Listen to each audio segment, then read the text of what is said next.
स्नेहल पुन्हा एकदा नव्याने माझ्या यूट्यूब चॅनलमध्ये तुम्हा सर्वांचे मनापासून स्वागत करते। तर फायनली आज आम्ही चाललो आहे आमच्या कुलदेवतेच्या दर्शनासाठी। आमच्या लग्नाला जवळजवळ 1.5 इयर कंप्लीट होत आलं, तरी आमच्या दर्शनाचा योग काही जुळूनच येत नव्हता।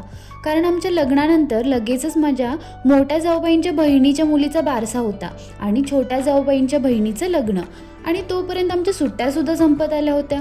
सो दर्शनाचं राहूनच गेलं होतं। गणपती बाप्पा मोरया, मंगल मूर्ती मोरया।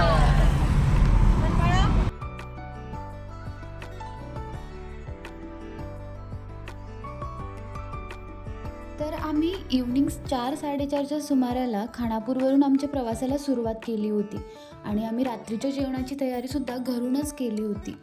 आणि आता आम्हाला गरज होती एका योग्य ठिकाणाची, जेथे आम्ही निवांत आमच्या जेवणाचा आस्वाद घेऊ।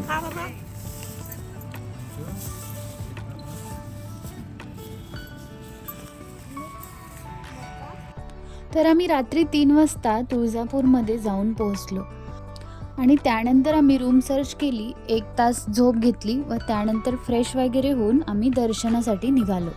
आम्ही जिथे स्टे केला होता तर तेथेच आम्हाला अभिषेकचा बुकिंग पाससुद्धा करून मिळाला।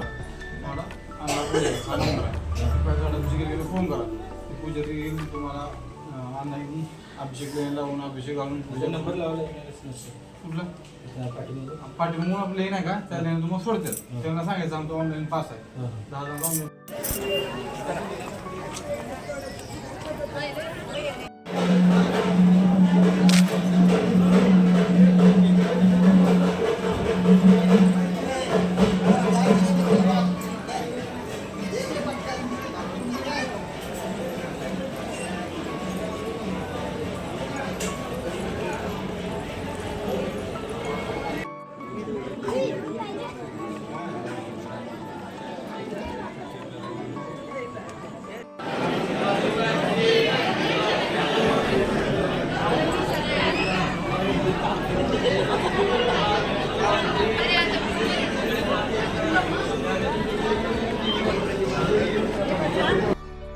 तर तुम्ही भाविकांची गर्दी बघू शकता। दर्शनासाठी खूप भक्तजन आले होते आणि आम्हाला जवळजवळ 3 तास लागले दर्शनासाठी।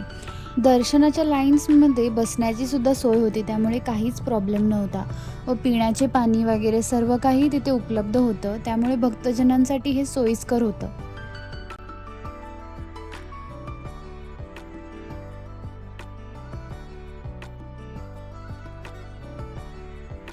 दर्शन खूप छान मिळालं। देवीच्या चरणाशी नतमस्तक होताच मन अगदीच भावून गेलं होतं। खरंच हा एक्सपिरियन्स अगदीच वेगळा होता। तुम्ही कोणत्याही गुरूंच्या भक्तिमार्गात असाल तरी तुमचे मूळ कुलदैवत कुळाचार कधीही सोडू नये, कारण कुलदैवत कुळाचार जर थांबले तर अध्यात्मात कधीही प्रगती होत नाही व प्रपंचात देखील प्रगती होत नाही। अशाने आपण कितीही देवदेव केला तरी आपल्या आयुष्यात काहीच प्रगती होणार नाही। देवीच्या दर्शनानंतर आम्ही मंदिराच्या आवारातील इतर देवदेवतांच्या मंदिरांचे दर्शन घेतले, थोडं फोटो सेशन झालं व आम्ही परतीच्या प्रवासाला निघालो। श्रीराम जय जय श्रीराम, जय जय श्रीराम, जय जय श्रीराम। गणपती बाप्पा मंगल मूर्ती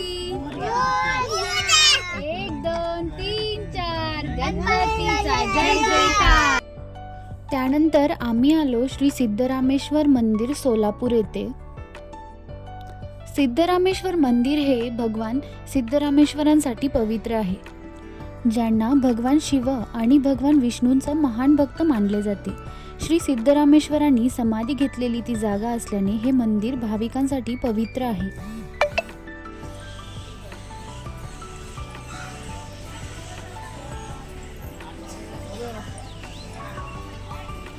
मुख्य मंदिराच्या परिसरात एक गर्भगृह आहे, ज्यामध्ये सिद्धरामेश्वरांची मूर्ती आहे। तसेच मुख्य प्रांगणात 68 शिवलिंगे आहेत। तर येथे आम्हाला महाप्रसाद सुद्धा मिळाला, आम्ही तो ग्रहण केला आणि त्यानंतर आम्ही निघालो आमच्या पुढच्या प्रवासासाठी।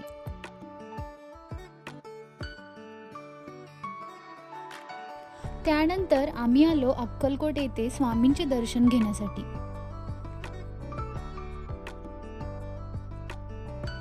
मला खूप दिवसापासून स्वामींची दर्शन घेण्याची इच्छा होती व ती संधी आज मला स्वामींनी प्राप्त करून दिली. त्याबद्दल मी त्यांची कृतज्ञता व्यक्त करतच मंदिरात प्रवेश करत होते. जसे जसे आम्ही गाभाऱ्याच्या जवळ जात होतो तसे तसे माझे डोळे पाणावून आले होते. त्यांच्या वास्तव्याची जाणीव व्हायला लागली होती आणि मनी एकच नाव होतं, ते म्हणजे श्री स्वामी समर्थ, श्री स्वामी समर्थ. स्वामींनी या वडाच्या झाडाखाली दीर्घकाळ वास्तव्य केले होते म्हणून त्यांना वटवृक्ष स्वामी म्हणून संबोधले जाते.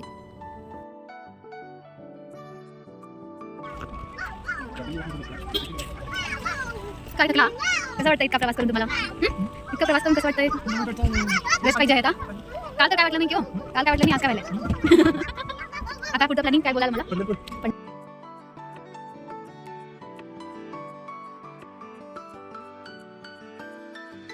त्यानंतर आम्ही छोटासा टी ब्रेक घेतला आणि निघालो पंढरपूरला विठोबांचे दर्शन घेण्यासाठी.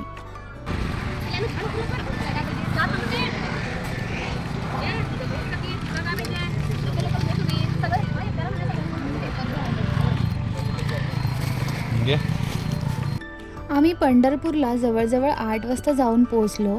त्यानंतर तेथे सुद्धा भाविकांची दर्शनासाठी खूपच गर्दी होती. आम्हाला दर्शनासाठी जवळजवळ 2 ते 2.5 तास लागले. विठुरायांच्या चरणाशी मस्तक ठेवताच दिवसभराचा जो प्रवासाचा थकवा होता तर तो संपूर्ण नाहीसा झाला आणि मन अगदी आनंदी व प्रसन्नदायी झालं होतं. त्यानंतर आम्ही रात्रीचे जेवण पंढरपूरमध्येच आटोपले व चंद्रभागेच्या काठावरच आम्ही एक रूम बघितली व तेथेच आम्ही मुक्काम केला. व्हिडिओ आवडला तर लाईक, शेअर, सबस्क्राईब करायला विसरू नका. See you in the next blog. Bye bye. Ramakrishna Hari. Shri Swami Samarth.